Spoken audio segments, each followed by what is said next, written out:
Yeah, yeah. Thank you very much, everybody. We have a total sellout tonight. And in fact, I had to move to a larger venue. And interestingly, with Hillary, they reduced the ticket price to $15. And these are really expensive tickets. I guess it's $3.50 for the pictures, and we're very happy about that. It's a lot of money for a great cause, and it's an honor to be here. Thank you. Any questions? Yes, Mr. Trump. Your comments on immigration and Mexican Latinos in general have raised a lot of thought. Why should Republicans, Hispanics, mostly, if you get the nomination for president, why should Latinos vote for you?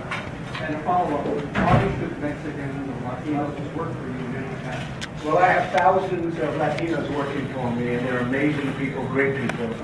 We have to stop, however, illegal immigration. And the Latinos that work for me are so supportive. They say, we want people to come in like we did, the legal way. And it's really resonated, and people are so happy with what I've done, everybody. So we have a great relationship. I have a great relationship with the Mexican people. I mean, we have so many that work for me and buy apartments from me. And the relationship's been reinforced so many different ways. I'll say this. In Nevada, you probably saw the results just came out. The results were I won Nevada easily. I think we had 28%. And I won the entire Hispanic. I just beat everybody so badly with the Hispanics. We had 36%. And just absolutely left everybody in the dust. So I've been saying from day one, I will win the Hispanics because I'm taking jobs back from China. I'm taking jobs back from everywhere. And we're going to create jobs. We're going to make our country great again. We're going to create jobs. And the Hispanics love that. We have to stop the illegal immigration. It's very important. We need borders. And if you don't have borders, you don't have a country. And you know what? I'll tell you this. So many people have said, thank you, Mr. Trump. You were right. And people that were against me 2 weeks ago, now they're all saying you were right. In light of what's happened with Kate in San Francisco, in light of what's happened with so many people in the last short period of time. And so many people are thanking me, and so many people that thought I was not right, including members of the media, now realize that I was right. So thank you very much. Mr. Trump, we know what you want to do with the borders and illegal immigration, but what about the undocumented immigrants who are already here? Well, we're going to do something with that. First thing we have to do is strengthen up the borders. You have to have a border. You know, if you don't have a border, you don't have a country. And that's what's happening right now. People are just flowing in. And Mexico, I have great respect for Mexico. The problem is their leaders are much smarter than ours. They're smarter, they're sharper, they're more cunning. I mean, they're taking us to lunch. And what's happening not only with the borders, but with trade. You look at what Ford is doing. They're building billions of dollars worth of plants in Mexico. I want them to build the plants in the United States. Doesn't help us if they build them in Mexico. So that's the way it is, and it's been very well received. As you know, I've been #1 in all the polls, the last number of polls that came in. You look at the Fox poll last night, you look at virtually all of the polls over the last period of time, we're #1. Big one, I told you, Nevada came out, #1. North Carolina, #1. We're really doing it, and people agree. You know, we have to bring our country back. And there's a big, big silent majority out there. We have a silent majority that is really speaking, and that's what's happening. Thank you. Are you planning on mass deportations? Or I'm planning on building a tremendously powerful and strong border. So illegals get in, but the illegals, you can't have it. Because we don't even know who they are. We don't know where they're coming from. They're coming from all over the world, including the Middle East. We have to stop it. Mr. Trump, you say that you're first right now in the polls. Do you expect that? Some people expect that to die down. I don't think it's going to die. I don't think anybody has my message. First of all, I know my competitors. They can't create jobs. Who's better at creating jobs than Trump? Nobody. Nobody. I mean, there's nobody. I know my competitors. I know who I'm dealing with. They're politicians. All talk, no action. That's what a politician is. All talk, no action. And I will create jobs like you've never seen. I will be the greatest job-producing president that God ever created. That I can tell you. Mr. Trump, Yes, ma'am. what do you consider to be the most important thing that we need to do as a country to preserve our sovereignty? Well, there's a lot. There's a lot. You have to stop the illegal immigration. You have to strengthen up your military because our military is just being decimated. I mean, we send weapons to our so-called partners, and a shot's fired in the air, our partners we lose 2,300 Humvees. You know what that is? Armor plated, 2,300. You say, wait a minute, it's 3, it's 4. No, 2,300. In one day, a shot is fired in the air, they all flee. This is what we have.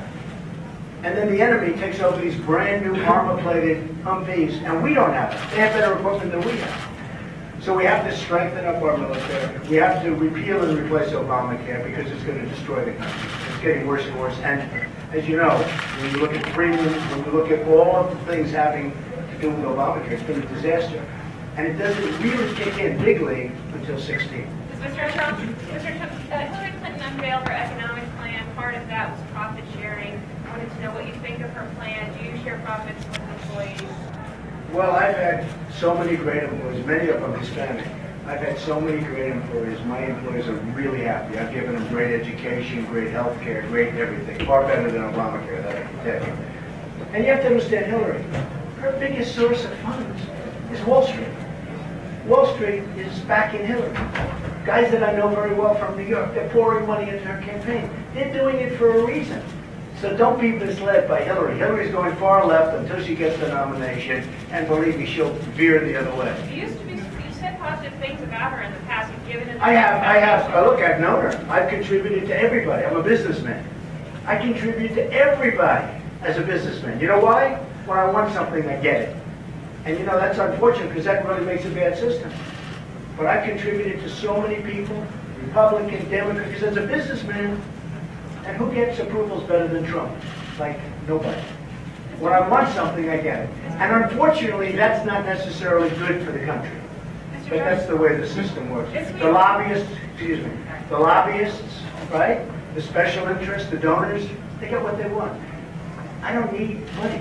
So the beautiful thing is, I don't have people giving me, I don't owe anybody any favors. When you see Bush raised $100 million, you see Hillary raised almost $50 million, everybody that's putting up money is going to get something. Don't be naive. They're going to get something. And a lot of the things they're getting is bad for this country.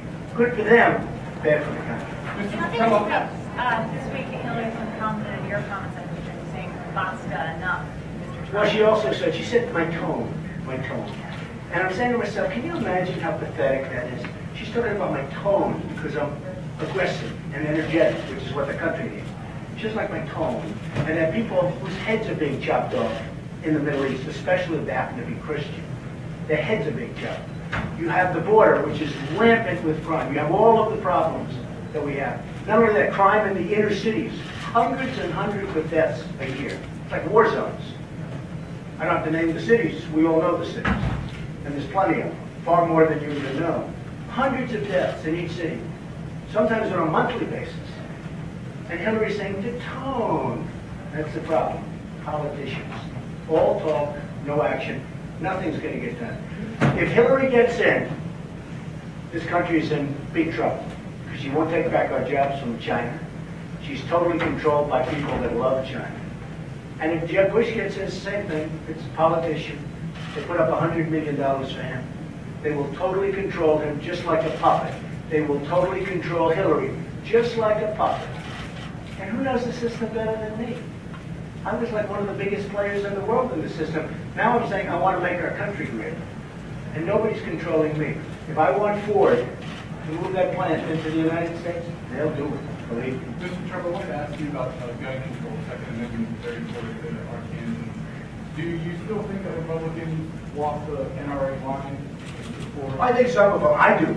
I can tell you, I'm a big Second Amendment person. And, you know, yesterday with your gun-free zone, where you had the Marines that were shot down because they didn't have guns, but this sick guy had guns and shot them down. And these are decorated people. These are people that could have handled guns very easily. They would have had a good chance if they had a gun.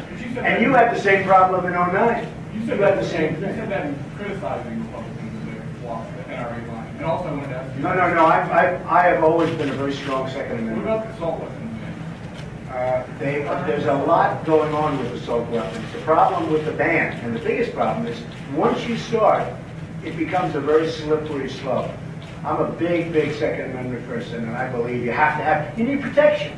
If these Marines yesterday, before, if they had their guns, they probably, at least some of them, they'd be with us today. They were totally taken by surprise. They had no defense.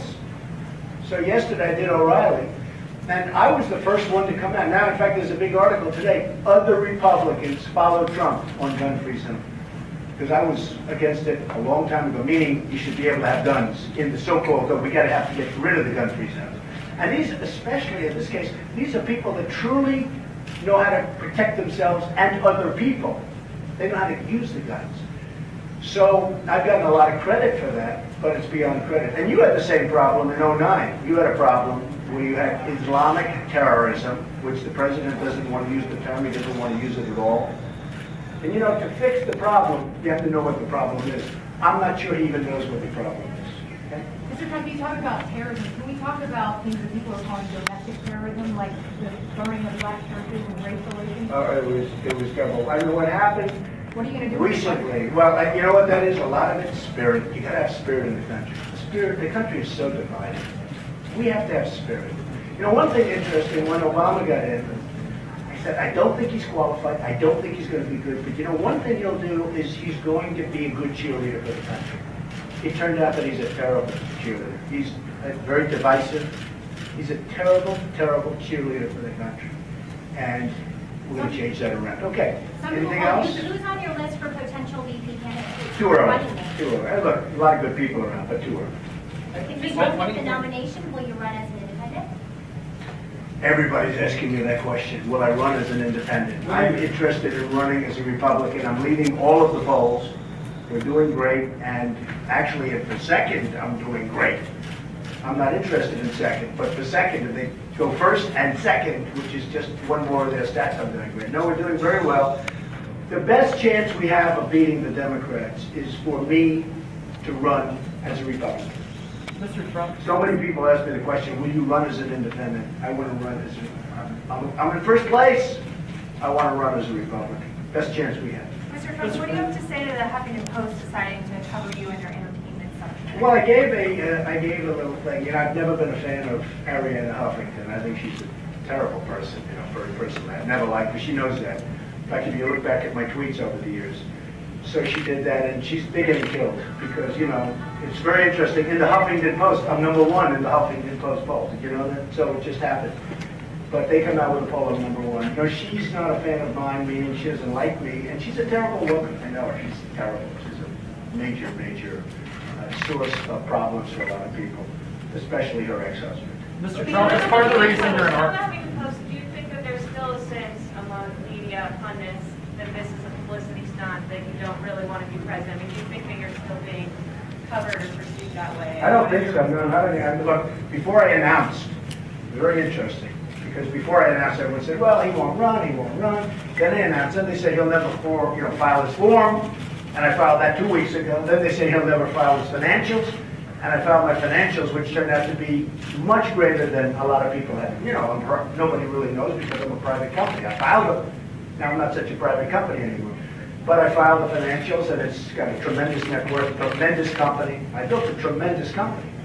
And very little debt, great cash flow, all iconic assets. I mean, I have some of the greatest real estate assets in the world. And all I'm saying is that I want to do that now for the country. We owe $18 trillion. We have to make our country rich again and great again. Right now, China, Japan, Mexico, every single country that we do business with just rips us. We don't know what we're doing. We have leaders that are grossly incompetent. We don't know what we're doing. If I'm elected president, we will make great trade deals. We'll bring back our jobs. We're going to have one great country again. Thank you all very much. I appreciate it. Thank you.